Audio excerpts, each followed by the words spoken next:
George Taylor from Entracte Audio came in to pick up toys today, and I showed him one of my latest prototype, and we both get messed up. We both get messed up. I messed up all the time. So I just get you messed up. I don't even know how we're look. If you don't feel like being confused by a video, don't watch this video, because I'm confused. Angela-Gilbert's confused. Like everything, I think the camera's confused. There's a lot of confusion going on here. I'm confused all the time. Yeah. So I spent 5 minutes listening to. I'll describe what this is. We'll talk about what this is later. Basically, we listened to a preamp with a power supply that has a voltage adjustment on it. Yeah. Yep. And amazingly, as we lowered the voltage, things started sounding a lot better. Like, clearly a lot better. And we got down to, you know, I can't remember what we got down to. We got down, let's not give out. let's not give out the numbers yet. Yeah. Actually, I do remember what we got down to now, but I'm not saying. Point being that the voltage we got down to was far less than half of what we started with. And we didn't start with a whole lot of voltage anyway, considering we're talking about a tube preamplifier. Not a normal tube requirement. That's why I'm saying I have been breaking audiophile rules. Yeah. So many I broke so many audiophile rules lately. I don't even know they accept me in the industry anymore.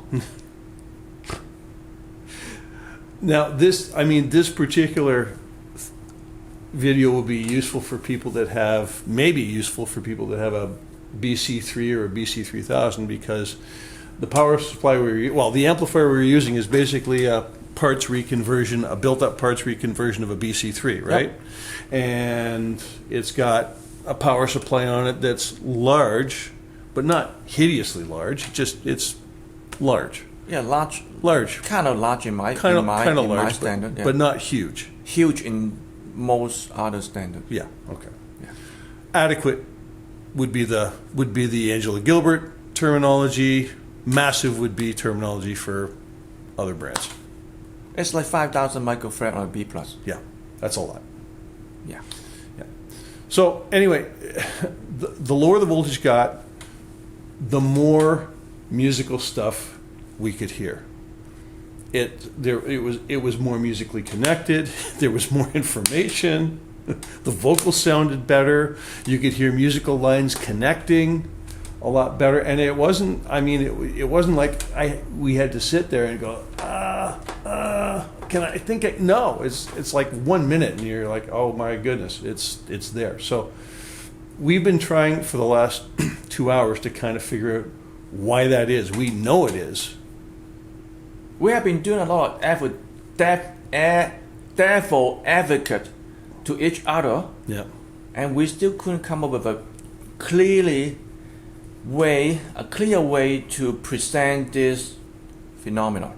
Yeah. Because the only way is, I'll let you finish, but I'm going to say the only way to understand this is actually, if you're local in Toronto, go to his shop and listen. We can demonstrate the voltage change on the fly. Yeah. So, okay. What are you going to say? Well, the problem is one of terminology too. I mean, you have to throw out terms like accuracy. Not if you actually listen. Well, no, but the problem is who actually listens. Some lucky one might able to listen at your shop. Yeah.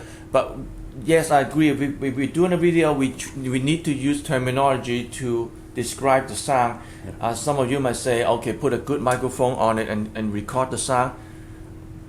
We can do that, but what are you going to hear? You're still hearing it from your system, from your headphone, from that little camera. This fancy mic that we're actually using correctly, by the way. You don't know which one's picking up, so we are actually using it correctly. Well, this end's getting the low frequencies, right? That's the way it works. Yeah, low end. Low the end. end. The Low end. end. Low Yeah. end. That's why they're facing the bottom. That's right. Yeah. The Yeah. bottom end. Yeah. So, I mean, I don't even know what to tell people. I can tell people that this is the power supply is an upgrade that's going to be available for BC3 preamplifiers. And it's a plug and play. Plug and play, yeah. Well, it can be a plug and play. It can be be a plug and play, and then after the plug and play, there are several options more that you can go. Yeah. But the bottom line is you can plug and play and get this taste of what I'm trying to do here. Yeah. So BC3, BC3000, AG3000, but that's going to require a little more work, right? Yeah, they all need some work, but the BC3, BC3000 is truly plug and play. Truly plug and play. Yeah. It's plug and play, but doesn't mean that you need to buy a new power supply. I can modify your existing power supply to make it the new version. But what I'm saying, plug and play, is if you want to try it, if you have a BC3 or 3000 in the Toronto area, especially, you can go to George's shop and he can just plug this new power supply into it, and then you can hear the difference. Yep. And I'm trying not to say the word. No, I'm not going to say it. It's just very musical. It's really musical. It's really musical. There's a lot more information, but we had this thing hooked up to a scope earlier on today, and it looked like hell. It looked like hell. It defies what you see on the scope is not what you hear. But I think that's all I'm going to say, because if I start throwing words out, people are going to start getting ideas. Yeah, because I'm going to do it. This measurement is really important. Measurement is extremely important, but depends on who you look at it. Well, how you look at it. It tells you, measurements tell you that something's operating correctly. Not in this case. It doesn't tell you how it sounds. Not in this case. No, well, yeah, it does. Because it tells you that the thing's operating properly. It tells you what it's doing. The measurements tell you exactly what's going on, and it tells you exactly what's happening when you vary the voltage.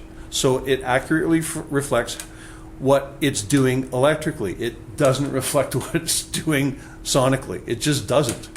Okay, I can go along with that. Yeah. Yeah, I mean, I can't even talk about the measurements, because it's what I saw would not have led me to believe what I was hearing. Completely not believe what I was hearing. That's my other video is about. Yeah. Measurement is extremely important. Yeah. And just how you look at it is even more important. So I think that's it.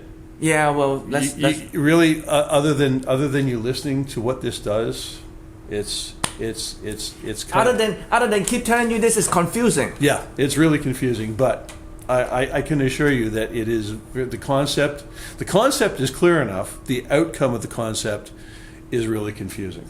But it's a great power supply. It's the concept that related to the outcome is confusing, because if we still stuck in the mud of the old rules, that's why people keep saying that we don't have any new invention, because it's stuck in the mud. So get off of that trend of marketing crap. Just ignore them. Ask question. Ask what if. Just don't listen to any other rules, and anybody tell you that you cannot do it, you won't get it work. Prove them wrong. Yeah. That's what I'm trying to do, and that's what I've been doing. And if you don't do that, you will never have anything new. And that's why people are whining about there's no new invention, no new innovation in analog audio. Let's not get into that word. Darn it! No, I have a more colorful word. Don't, because it'll change the rating of the YouTube. Yes, and then I don't know the DARN actually need to change, but I'm not going to change it and see what YouTube tell me. Bottom line is, I'm going to have it. Come and listen to it. It's really cool. There, how's that? It's worth listening to. Oh, like that. Now it sounding like a salesman. Yeah. No, it's worth listening to. That's not sounding like a salesman. It's like, oh my God, you got to buy it because it'll blow away everything. That's sounding like a salesman. That's a bad salesman. That's a tacky bad salesman. That Yeah. doesn't even. They don't even look genuine. No. Good salesman looks genuine when they lie. Yeah. Okay, let's stop. Sayonara. Hasta la vista. Ciao.